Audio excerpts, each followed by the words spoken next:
So, the NBA Finals is approaching. The Spurs are in it, but who will make it in the East? Will it be the Miami Heat? Or will it be the Pacers? Well, I personally think Miami's going to win. So now the real question is, who will win? The Spurs Or, the Heat? this is probably the closest NBA Finals since 2010, let's face it, 2010, Lakers and the Celtics. Lake Show, baby. Where the Black Mamba strikes. The thing is with both teams is that, this is just my opinion, again, this is just my general opinion. I'm not an analyst, but I watch a lot of basketball. This is just my opinion if it matters to you. Both teams, their coaching style, and this goes to any championship team, whether it be the Bulls or back in the 90s or the Lakers in the 80s, both teams are all about adjustments. They make proper adjustments. And when I say proper adjustments, I mean their style of basketball is major adjustments towards any team. And I mean any team. Memphis didn't make those adjustments against the Spurs, even though the Spurs basically they were the better team.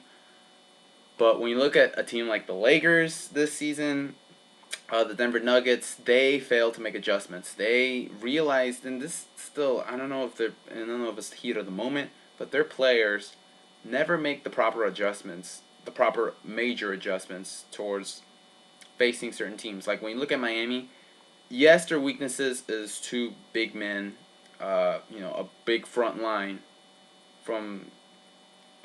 basically. I'm sorry.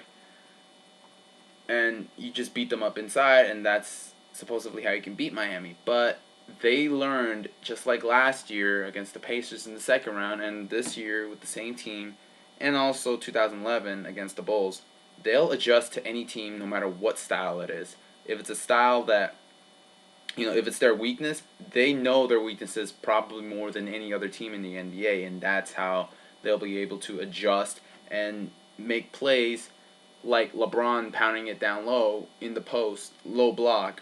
That's how he's able to defeat the Pacers, or at least how he's beating the Pacers. But with San Antonio, they don't exactly have an exploitable weakness per se. I think that's better now. The lighting's a little bit better. I've noticed that in this video so far, the lighting's not exactly appealing to the audience. But I fixed that. Hopefully this is better for you, and you'll be able to see me better. The Spurs, really their only weakness is themselves with their age. If you take a look at the Spurs' last two playoff runs, and even though injuries played a factor in the first one against the Grizzlies, their age showed in the end. Duncan wasn't, in shape like he is now. And even last year, Ginobili, Duncan showed his age. Some of the guys out there on the team showed their age. And they couldn't keep up with a young Oklahoma team, and they certainly didn't keep up with a young Memphis team. But this year they've proven they can beat Oklahoma, and they swept the Grizzlies. And they beat Golden State. Remember that series? How exciting that was? So they're more than capable of beating young teams, and they're definitely more than capable of beating the old teams like the Lakers. But then again, who isn't capable of defeating the Lakers? Kobe, come back to us. We miss you, buddy. LA misses you. Come back strong. So now the question that everybody's been waiting for, well, maybe not everybody, maybe not anyone, because I don't know who's watching this, but the question that I'm waiting for is, who will win, the Spurs or the Heat? 5 games. 5 games I give to Miami. Wow. Simply because if LeBron James can establish himself on the low block, that's going to free up three-point shooters like a Battier or a Ray Allen. And who's going to stop LeBron down low? No one on that Spurs team will. And if they double team, like I said, kick it out to their three-point snipers, and they'll just knock them down. But if LeBron James, of course, does what he does, or did, during his Cavalier days against the Spurs, and that's shoot perimeter jump shots, despite how improved it is, he's not going to win. That's just not going to happen. But LeBron's smart. He's very intelligent. He has a very high basketball IQ. He knows the way to beat them. You got to establish yourself on the low block. That may not completely work knowing Craig Popovich, but As of now, I give Miami 5 games, but I wouldn't be surprised if it's Greg Popovich, not Craig Popovich. Duh. Adjust, and their defensive rotation is just on point.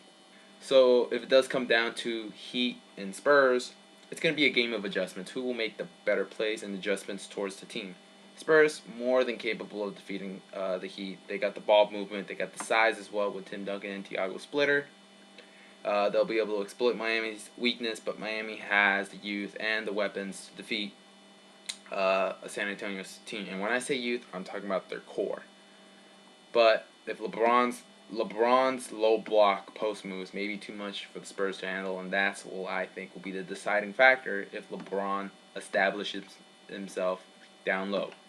If the Spurs can figure out a way to defend that with double teams and still make the right defensive rotations, they can beat Miami, but I still got to give the edge to Miami because I don't think the Spurs will find an answer for LeBron. That's just my opinion, though. Who am I to say? I've been watching a lot of basketball for a while, but that's just my opinion.